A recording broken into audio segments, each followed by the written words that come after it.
Ozzie Jurock joins me on the line right now.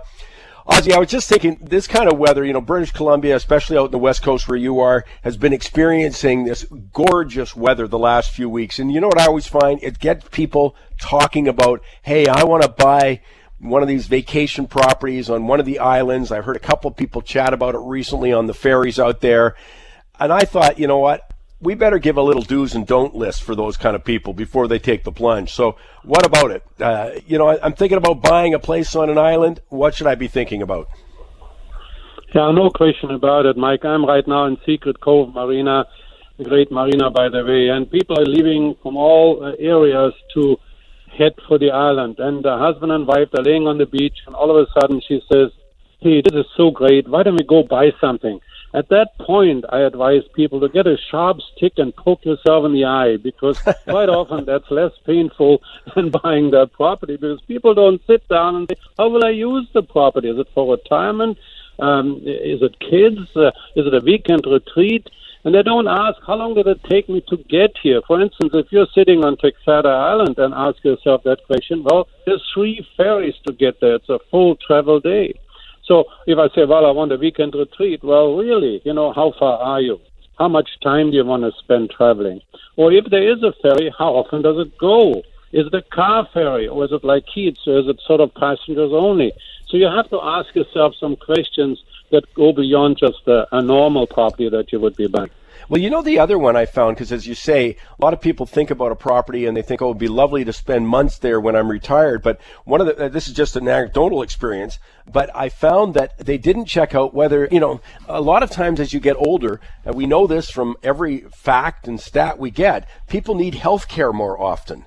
Something might come up. They need doctors. And I've known a lot of people who've actually bought a property, were forced to sell as their needs for health care increased. I mean, they didn't have proximity. They couldn't take that ferry back. Same for any vacation property. And that's another kind of criteria that people have got to be aware of. Yeah, and it's more important, like you say, because you're on an island and you have to realize that, quite often sometimes buy a property and saying, oh, I have my own boat, I can go there. But if I'm not healthy or if I had a heart attack, right, you have to ask yourself the questions. Now, quite a few islands, of course, fit all the criteria. For instance, you take Bowen Island, you have a ferry almost every single hour. It's part of the West Vancouver municipality. It has health services, it has schools and so on. So that island would be perfect for somebody that wants to have access to all the facilities. And other islands, of course, are beautiful too, but so often people buy a vacant lot. Is there septic tank approval? Is there well water? And sometimes people say, yeah, there's well water, but is there enough to beyond brushing my teeth, right, if that's all there is in terms of the well? So you have to see, buy a property on the ocean. You have a 100-foot setback before you can build. You want to build a dock? Well, you likely can't. And so ask the questions. Get a quality realtor that understands not just the particular property, but the regulations and the rules. My goodness, we have Island Trust out there that is sort of a quasi-government police force that will make you do things that you don't want to do, or don't let you do things that you want to do. I don't want to get myself started on this, Ozzie, but here's another one that you should check out what costs are. This is what, filed under governments can do anything, and you just reminded me of it.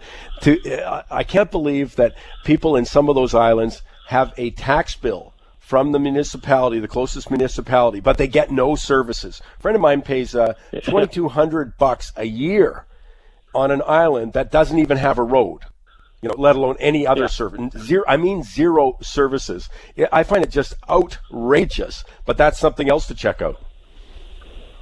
Oh, no question, and particularly when you dig into some of the islands, I don't want to knock anybody, but the Island Trust has sort of been created when there was a nilly-willy development. Today, there are sort of 3 representatives on an island. 2 are local and 1 is foreign, and if they have been in the bonnet, there's absolutely nothing that can be done. Some islands fight for weekly rentals, some islands fight for amenities increase, and it's just no. And so really be understanding that this is not a normal purchase. You've got to understand a little bit more and do more digging. Well, there you go. Very quickly, do you have a hot property for us? Yeah, Kimberley, 3-bedroom house plus a detached 1-bedroom suite, 2 baths, about 2,400 square feet in total. It's an older house, close to downtown, $227,000, a bargain.